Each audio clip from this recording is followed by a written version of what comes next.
evening. Tropical cyclone wind signal number 4 is raised in Batanes as Super Typhoon Leon continues to move closer to the province. According to Pag-asa's 5 p.m. weather bulletin, the center of the Eye of Leon was last spotted 215 kilometers east-southeast of Basco, Batanes. It carries maximum sustained winds of 185 kilometers per hour near the center and gustiness of up to 230 kilometers per hour. It is moving northwestward at 20 kilometers per hour. Signal number 4 is raised in Batanes, where typhoon force winds are expected, which may bring very heavy damage to high-risk structures and heavy damage to medium-risk structures. Signal number 3 is raised in the eastern portion of Babuyan Islands and the northeastern portion of mainland Cagayan in Luzon. Areas under signal number 3 are expected to experience strong winds that may bring heavy damage to high-risk structures and a moderate damage to medium-risk structures. Meanwhile, signal number 2 is up in 8 areas of Luzon, while 13 areas in Luzon are placed under signal number 1.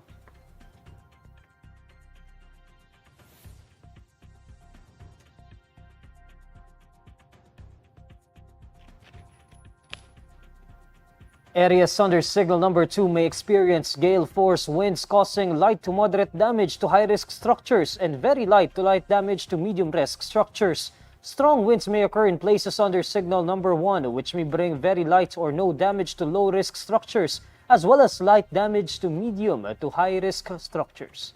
Leon is forecast to be near or at peak intensity during its closest point of approach to Batanes. It may exit the Philippine area of responsibility on Thursday, October 31 or Friday, November 1. The Philippine National Police will probe the alleged death squad of former President Rodrigo Duterte when he was the mayor of Davao City. In a press briefing on Wednesday, October 30, PNP spokesperson Brigadier General Jean Fajardo says that PNP Chief General Romel Marbel has ordered the extraction of data on unsolved drug-related deaths reportedly connected to the death squad. During the Senate hearing on the drug war killings last Monday, October 28, Duterte admitted that he organized a 7-man hit squad when he was Davao City mayor, but he did not tap police officers as they might be in a quandary if they got suspended for operations they conducted. Duterte said the term death squad was loosely used.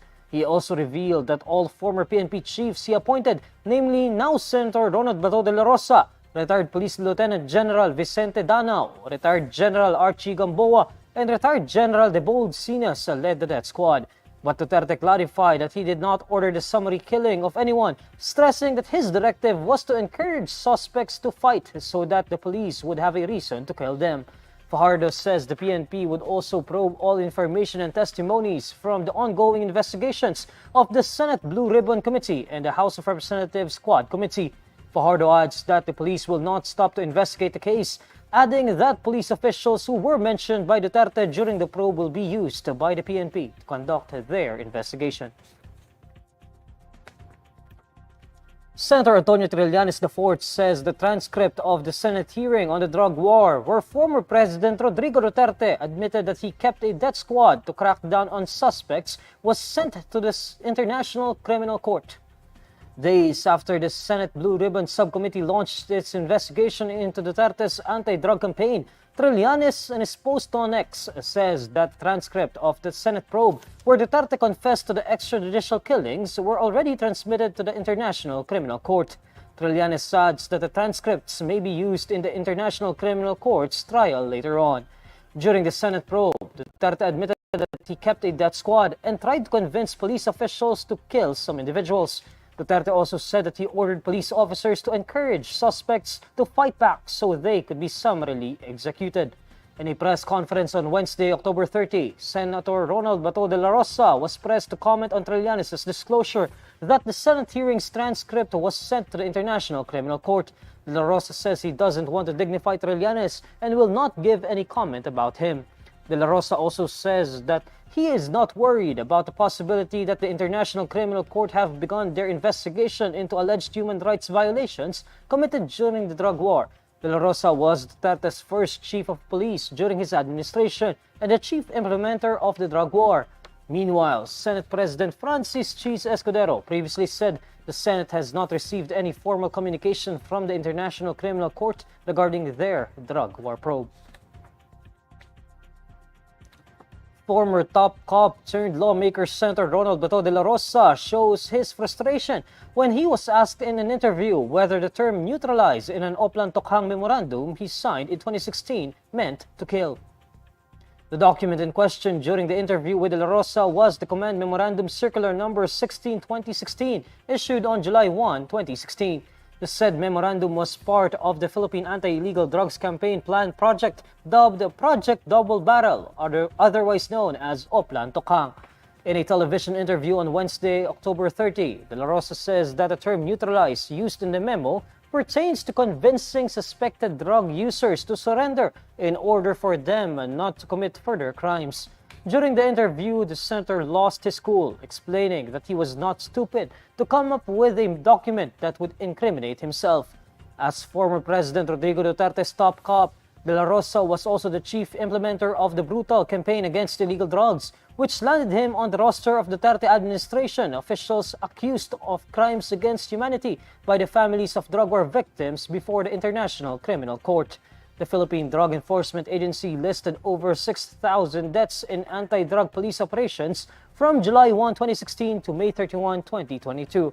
However, a 2017 year-end report attributed to the Office of the President showed over 20,000 deaths in the first 17 months of the Duterte administration.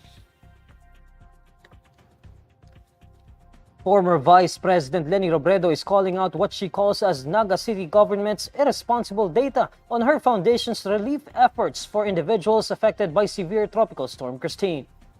In a Facebook post on Tuesday, October 29, Robredo questioned the claim of Naga City government in their summary report posted on their Facebook page that her Angat Buhay Foundation only donated 200 food packs to affected individuals of Christine.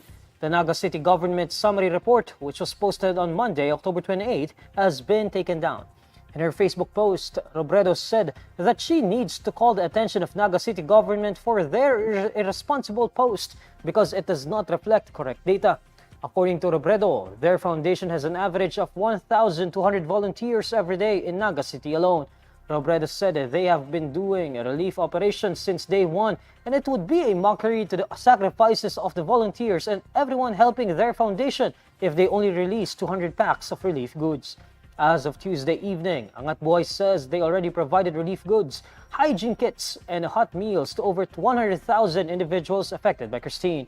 Angat Buhay also raised over 31 million pesos through the Kaya Natin movement while receiving about 30 million pesos worth of in-kind donations. Bicol region bore the brunt of Christine, flooding crops and villages, tearing off roofs, uprooting trees, and toppling off electrical posts there. The Department of Justice files criminal cases against former TV consultants Jojo Nones and Richard Cruz, who are accused of rape and sexual assault by actor Sandro Muhlach. Acting Prosecutor General Richard Anthony Fadulion says that based on the investigation conducted by the prosecutor, there appears to be a definite positive identification by the victim of the two individuals who abused him. Fadulion adds that the victim was able to thoroughly narrate the details of what happened to him. According to Fadulion, the prosecution on case also considers the defense raised by the respondents, which was a mere denial of the allegations. Fadulion explains that in law, positive identification is the strongest form of evidence, while denial itself is the weakest. Meanwhile, according to the legal counsel of Nones and Cruz, attorney Maggie Garduque, their camp will issue a statement as soon as they receive a copy of the case and after they read the basis of the department in giving due course to the complaint. During the hearings